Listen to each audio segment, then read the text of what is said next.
But since the native authority was effectively made up of traditional rulers, this was no representation at all, with the balance of official and unofficial members being replicated in the Legislative Council, 21 to 28, ratio 21 to 28.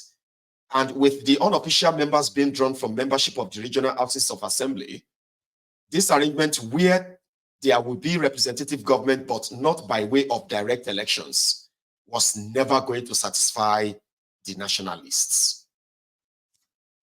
Nationalists strongly resented the system of election provided for in the Richards proposals. No change was made in the number of legislative council members elected directly by Nigerians. Only the people of Lagos and Calabar were given the opportunity to elect representatives directly to the Legislative Council, a privilege they had exercised since 1923. All other representatives were to be elected indirectly through the native authorities. As if the Richards Constitution was not provocation enough for the nationalists, the colonial government went further in 1945 to pass a number of insensitive new laws. In one, it reserved to itself the power to remove traditional rulers. In the circumstances where these traditional rulers had been brought into the political stream to control and contain the embers of radicalism in the first place, to go further to vest in the colonial government power to depose and appoint them as it pleased, such that they held their status and office at the sufferance of the governor, was a step back rather than a step forward towards self-government. Another law proclaimed all land as belonging to the imperial government exclusively, while yet another vested all mineral resources in the country in the same body. So here is what they said in part.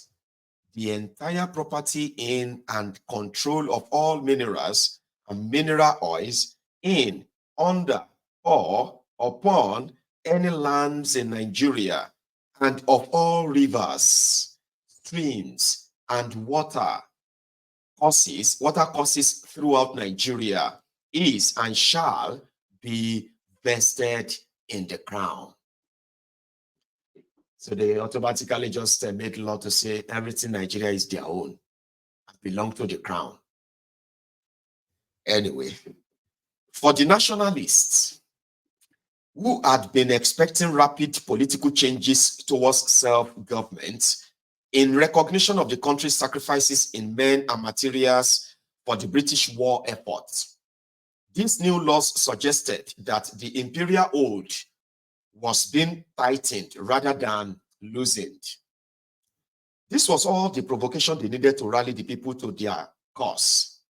A general strike was called in June 1945, led by the trade union leader Michael Imodu, with Azikiwe's paper providing strong support. The Richards government reacted by banning two of Azikiwe's Lagos newspapers, West African Pilot and Dele Comment, on 8 July 1945. The ban only served to further enhance Azikiwe's reputation amongst the young Igbos and in the country at large as the champion of the fight against colonialism. A master of the media arts in his own right, Azikiwe now mobilized an international campaign based on allegations of plan to assassinate him. Borrowing from an initiative that he had seen used to good effect during his time in Accra, he decided to take the battle to the streets of London and to the editorial pages of Fleet Street. To fund the mission, the NCNC had first organized a fundraising tour of Nigeria. So in June 1947, the long-awaited NCNC delegation to London left Lagos to lodge a formal protest with the Secretary of State for the Colonies, having, as they claimed, a mandate from the people. The delegation was reputedly national, for it was composed of the following persons: Nnamdi Azikiwe, Igbo. Adeleke Adedoyin, Ijebu, Yoruba. Dr. Abubakar Olorun Nimba, Ilorin, Yoruba. Malam Bukar Dipkarima, Hausa.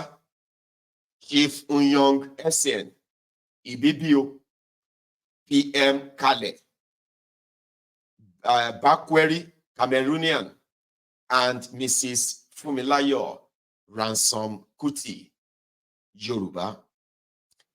The political situation had reached a new crossroads. The disaffection felt by the nationalists with the Richards Constitution could no longer be ignored. In 1947, its hold on its India Empire slipping, Britain could not afford for Nigeria, its biggest colony in Africa, to go the same way. So they sent in another governor, Governor John Macpherson. On the 5th of February 1948, Sir John Macpherson replaced Arthur Richard as governor of Nigeria. Macpherson was no stranger to the issues. From 1937 to 1939, he had served as Principal Assistant Secretary for Nigeria, and in that capacity would have been a key aid to Bodilon at the time. He prepared his first and second memoranda. Under Macpherson, there was an acceptance that the policy of shutting the educated natives out of the administration of the country's affairs had failed.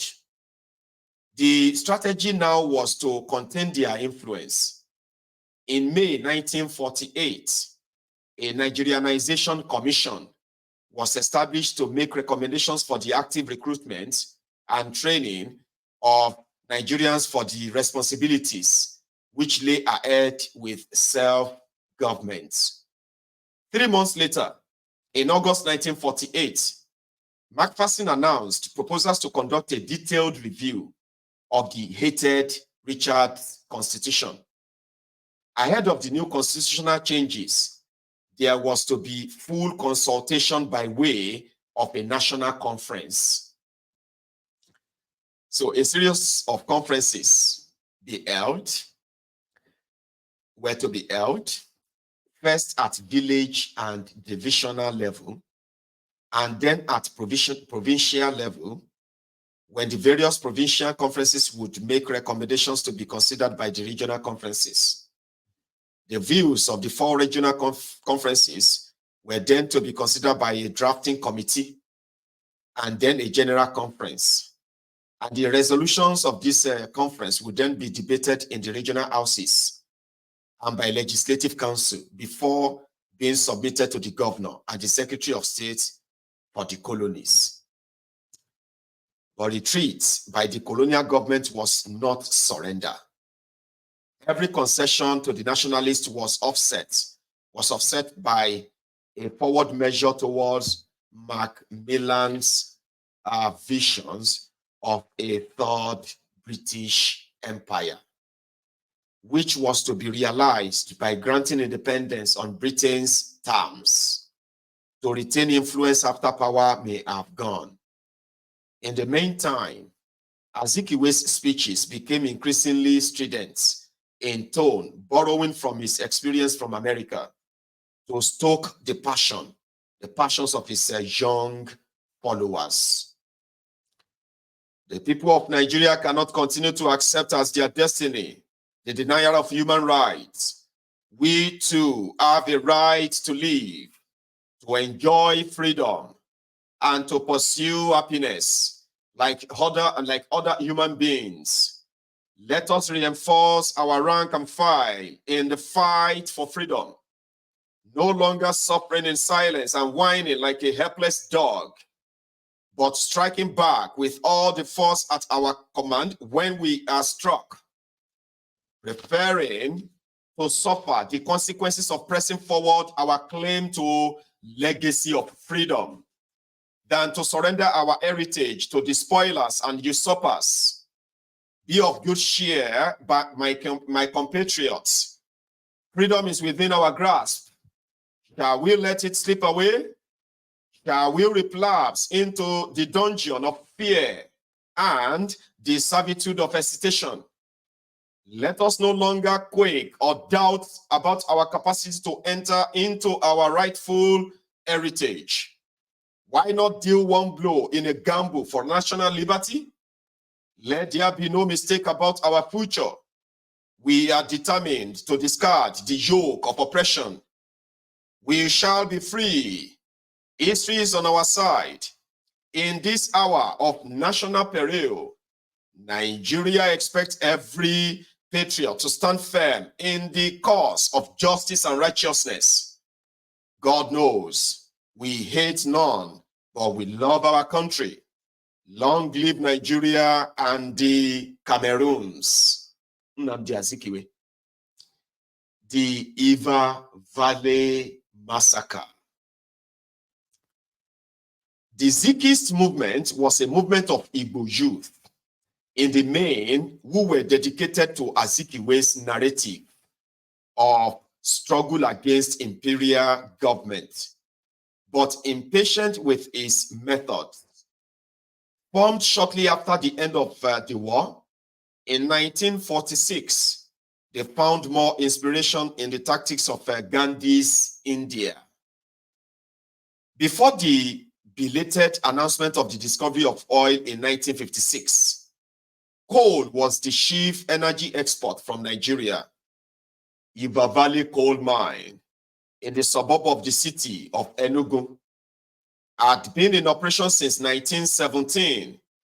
Its contribution to the British war effort in both the First and Second World Wars had been significant. In late 1949, the miners at the mine decided to take industrial action to protest over pay. The management of the colliery called in the police to deal with the striking miners. When the British officer commanding the force directed the police to open fire, 39 miners were killed and 51 were wounded. The Zikist movement was provoked into violent reaction. In April 1950, the movement was outlawed after a police raid on the homes of the members following an assassination attempt on the chief secretary to the government. The rising tone of the defiance is illustrated by the speech made at the trial of one of the accused. Here is the speech. Later during his trial, the secretary of the movement, a 24-year-old ex-serviceman, defied the judge in these terms: with the immense resources and the coercive state machinery behind you and the government you represent, I do not, as a Zikist, recognize the right of this court to try this case. You are a symbol of that imperialist machine, which I and my colleagues harbor. Therefore, I am not pleading before this court. Azikiwe says searing rhetoric had been the inspiration for the young radicals. However, when crisis came, he quickly retreated. In 1950, more Zikists were gulled and the movement proscribed. Most painful of all, Azikiwe repudiated the movement which bore his name and even went to the length of ridiculing his imprisoned members. Raji Abdullah, lampooned in the pilot, resigned from the NCNC. Okoye remembered with undiminished bitterness in later years. Okoye, Dr. Azikiwe's denial of the Zikist before the cock crowed thrice is painful but understandable. After preaching a revolution for a decade, he was terrified when he saw one. Prudence without courage is mean, without without loyalty, weak. With Azikiwe's repudiation, the Zikist movement, which had been inspired by him, died a death, never to recover, just as the Nigerian youth movement had done before it. The National Conference of 1950. But the 21 miners killed at the Enugu coal mine did not die in vain. The incident served to animate the nationalist campaign and to unify the groups as never before. They combined to form a national emergency committee, which used the incident to give a more aggressive push for independence, not self-government in 7 years' time, as originally conceived, but self-government now. The colonial government needed to do something to take the stream out of the growing radicalism of the Eastern region. To draw Azikiwe and his NCNC organization closer, they made him a member of the new Nigerianization Commission. This Iva Valley massacre coming, as it did, on the back of the international profile that the NCNC London mission to the colonial secretary had generated for the nationalist cause, was to be the last attempt by the colonial government to control the rising tide of nationalism by force of arms. The forceful action taken against the Zikist movement was counterbalanced by arrangements for the National Conference, which Macpherson had set into motion in 1949 by way of regional conferences, and which climaxed in a final general conference held in Ibadan in January 1950. The Constitutional Conference exercise in the Eastern region was especially sensitive. The significant feature of the 1948 reforms in the East, however, was the scrupulous manner in which the government avoided giving the impression that the new system was being imposed upon the people. An All-African Select Committee of the Eastern House of Assembly toured the entire Eastern region and conferred with native authority councils and tribal unions, as well as with the prominent nationalists.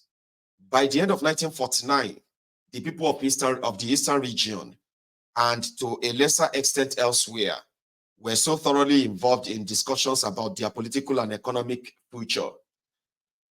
Local government reforms, constitutional revision, and development planning, that even the most militant nationalists had difficulty in finding an issue or an audience.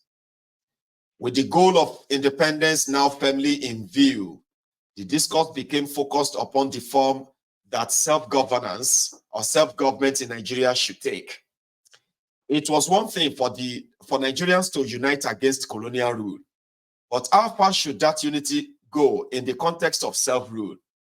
The position taken by each region on the issue was dictated by the party leaders. The Southwest position. In the Western region and nationally, the Yoruba leader, Obafemi Awolowo, was beginning to make his presence felt. For him, there was a structural failing in the idea of a united Nigeria, and he saw the amalgamation of 1914 as a fundamental obstacle to the country's viability.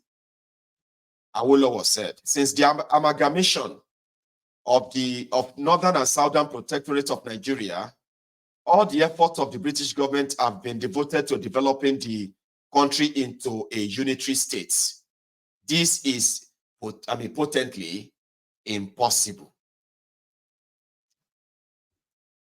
In fact, this is patently impossible. His vision for a united Yoruba land within the federal state of Nigeria, he saw the three-region structure introduced by the Richard Constitution not as the first step towards a unitary state as the British saw it, but as the first step towards a true federal system in which each group, however small, is entitled to the same treatment as any other group, however large. opportunity must be afforded to each to evolve its own peculiar political institution. The North position. The starting point in Ahmadu Bello's position was that, left to themselves, the North wanted nothing to do with the South at all. And it was only the pressure from the British that had brought them to the table. From this standpoint, the structure he favored was the one that would best preserve the North way of life. On the issue of the governance structure for Nigeria, his vision was not far removed from Awolowo's regionalism. According to Ahmadu Bello, Nigeria is so large and the people are so varied that no person of any real intellectual integrity would be so foolish as to pretend that he speaks for the country as a whole. Nobody speaks for the country, for Nigeria as a whole. Only a foolish person or a stupid criminal, like all your Nigerian politicians who say, I speak for Nigeria when, you don't speak for anybody, God damn it, you don't speak for me. Nobody speaks for anybody for the whole Nigeria. You speak possibly for your people, whoever they are. You do not speak for me. You do not speak for my people. And you do not represent me in anything. And these old guys knew that. They were honest. Until Azikiwe started speaking his grammar of his one Nigeria, one Nigeria. Here, the Southeast position.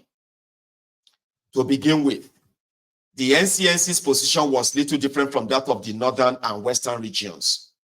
Such difference as existed was only in the detail of the application for the principle of federalism or to the Nigerian situation. But then, Azikiwe suddenly changed his stance.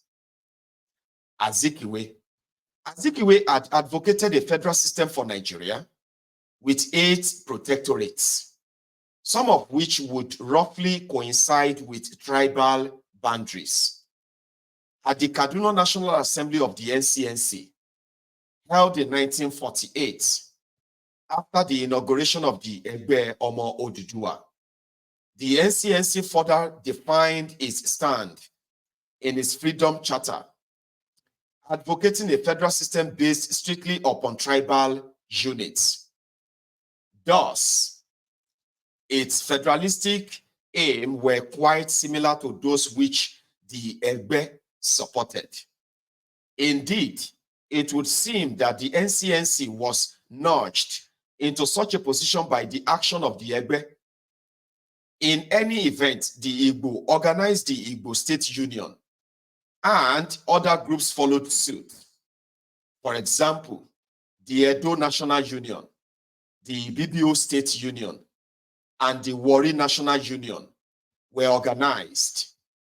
Finally, at the NCNC convention held in Kano in September 1951, the NCNC leader suddenly decided to abandon federalism and switch to a Unitarian position, which now united the whole country. Like suddenly they just changed that and said, no, let us unite the whole country and make it one country. Azikiwe had taught political science at graduate level in America before entering Nigerian politics. He could hardly have been confused about the relative merits of a federal versus a unitary government for Nigeria. Indeed, his preference for federalism was long-standing and well-known. He had argued the case for it unequivocally in his publication in Renaissance Africa as far back as 1937, and he had been consistent in this view ever since. This sudden conversion in late 1951 of Azikiwe and the Igbo leadership to the colonial office view that federalism risked a breakup of the country and that the goal of a united Nigeria would be more quickly achieved through a unitary structure was dramatic and fatal. The effect of Azikiwe's shift was to put his Igbo people's family in the camp of the British and at odds with the North and the West. Only in 1967, as the Biafran War loomed, did the Igbo leadership insist on a return to regionalism as a condition of calling off his plan to secede from Nigeria, by which time it was too late and the consequences were dire. Azikiwe's crisis. The Nigerian constitution that was laid before the British Parliament on the 29th June 1951 fully reflected Bodilon's grand design by the stipulation that Nigeria shall be divided into 3 regions, which shall be known as the Northern Region, the Western Region, and the Eastern Region. It entrenched the division of Southern Nigeria into 2. Each of the 3 regions was to be headed by a lieutenant governor, and they were to meet in the center in a House of Representatives, which was to be made up of 166 elected representatives from the 3 regions. A balanced federation would have dictated the principle of equality before the regions, with each region having the same number of representatives in the House of Representatives. But federation was not the agenda. The outcome of what was supposed to be a dialogue between Nigerians to decide for themselves and in their own interest on the political arrangements they were going to be responsible for running was distorted and corrupted by the interests and behind the scene tampering of the imperial umpires. With Bodilon's measures for the Northern Awakening having started in earnest only just before his departure in 1943, it was clear by the time this national conference was taking place in 1949 that the North had not had sufficient time to prepare for the encounter. This led to the situation where the British were battling for the North, while at the same time playing the role of umpires of the match. Bodilon's biographer argues strenuously against the suggestion that it was this interference that distorted the contest. Bodilon's biographer wrote, Bodilon's success in February 1943 owed much to the progressive feelings which, though latent, did exist in the North.